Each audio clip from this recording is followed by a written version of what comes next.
pilotari bat ageri da Londresen, errege eta enperadore artean 19. mendeko argazki erakusketa batean. Munduko lehen erretratuak dira. Manuel Francisco Lekuona Urtsaie da pilotaria. Baina nolatan ageri da Oiartzun hau enperadore eta errege-erreginen pare argazki horretan? Oiartzunen izan gara Jose Mari eta Manolo Mitxelena aita semeekin. Elizaren atarian egin dugu elkarrizketa, Urtsaie zenaren etxearen aurrean. 1851an Biarritzen jokatu zen desafio bat lau iparraldeko hiru oiartzunaren aurkako. Napoleonen enperadoren aurrean eta iparraldeko taldean zegoen Gaskoina. Intzetu kontu, iparraldeko entzat Gaskoina zela pelotarik onena. Eta Gaskoina jokatzen du beste hirukin, Oiartzungo hirun kontra. Talare irabazi. Eta orduan, ja, Urtsaileren figura intzen izugarri handitu. Porrak Ipar Euskal Herrian igaroi zituen Londresko argazkilari batek, pilotariaren ospea ikusita, argazki atera zion bere bildumarako 1955 inguruan. Baina nor zen izatez Urtsaie? Pelotari arrunta ez, baizikan beti olako nobedadea bilatzen zuna, gitarra golea, bersolaia, artista bat, bohemio bat. Bersolaia ere zela demorerien, bersutan egiten mintzula eta be gitarra egin eta hor pasatzen munduz. Bohemio bat.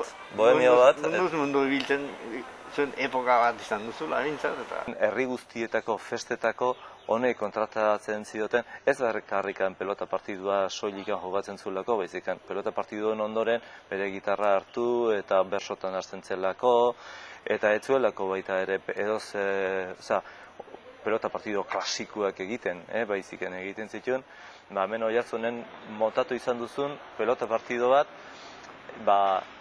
persona bat bakarrikan zutik, lau pelotari zaldian gainean kontra. Orduan, lurra zen hau bezala arrizkoa eta zaldiak bebiltzen ziren, hankaz gora, eta etzen bakarrikan pelota partidua normala baizikan zen, xuma bat. Beti zerbait berria jendia ikusten. Botilekin jokatzen, sardo botilekin jokatzen pelotan. Eta zartaiakin, eta...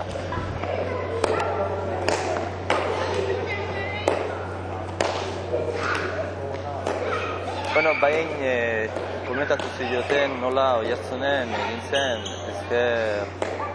ezker paetoko frontoia. Bera oso horren aurkakoa zen, bera zen plaza librekoa edo bakarrikan paret bateko frontoiaren aldekoa zen. Hartu zuen gitarra eta kantatu zituen bi bertso. Bi lagun joan gera de gaur nire herrira, geren asmo osoaz aldapa berrira. Gizon baitik irten zaigu atian erdira, esanaz ez da libre, prailiak aidira. Gizonak zartu eta hau aldu merezi, nere herrian ere kanpuan naute utzi. Azkenian guztia ez nian ikusi, azkenik plazan ere prailiak nagusi. Urtsaie beste pasadizo bat ilotu ere gogoratzen da ordea. Agur jaunak kantuaren sorreraz ikertzaileak ados jartzen ez badira ere, bertsio ezberdinetan Urtsaie dago beti tarteko. Jose Mari Mitxelenaren esanetan, oso posible da pilotari oiartzuarrak asmatu izana. Hartu omentzun bere gitarra eta esan zuela agur jaunak bertan zeuden merindatzen zeuden jende guztiei, agur jaunak, jauna agur, Molino hori esan ez, bea izan duzelako bere aurkaria, agurte erdi. Denak jainkoak inak gire, zuek eta baini ere. Horrek esan nahi du, eraia hortan, esaten zuen jangoikua zala. Beha jangoikua zala, porque pelotan, kondizio berdinetan, beti irabazi egiten zuen. Beti jokatu behar izan duzun, handika batekin. Horregatikan, beak hori esaten du, dena jainkoak inak gire, zuek eta baini ere.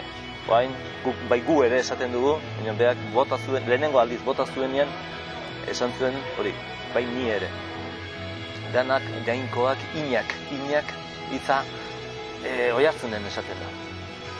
Eta gire, hori zuberoako hitza da. Eta Bestik esan ez, esket onibane garazin. Onibane garazin ez dute esaten gire. Gare, gera, esaten dute, gire ez.